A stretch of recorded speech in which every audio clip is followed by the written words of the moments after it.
मागील 24 तासांमध्ये पाण्याची पातळी झपाट्यानं वाढत आहे आणि आज ट्रेन राहिला तर पुढच्या 12 तासांमध्ये ही पातळी 30 फुटापर्यंत जाण्याची शक्यता आहे.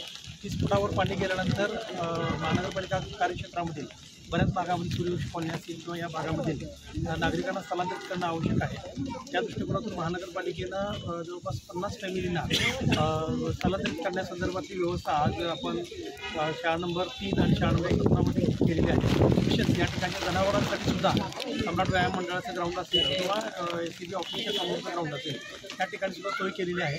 आणि सर्व नागरिकांना आव्हान आहे की नदीकाठी कुठेही संट किंवा इतर काही न करता आपण स्वतः आणि आपल्या कुटुंबाची काळजी घ्यावी आणि महानगरपालिकेच्या आणि जिल्हा प्रशासनाच्या आव्हानास जे काही आव्हान करतील त्यानुसार स्थलांतरित होण्यासंदर्भात प्रशासनास सहकार्य करायचे. तर ज्या ठिकाणी पहिल्यांदा पाणी त्या ठिकाणी आपण काय पाठवले का लोकांना? आता सध्या आम्ही दुपारपासून अवेअरनेस चालू आहे. आता पाण्याची पातळी जवळपास 26 फुटावर आहे आणि 27 फुटावर आहे.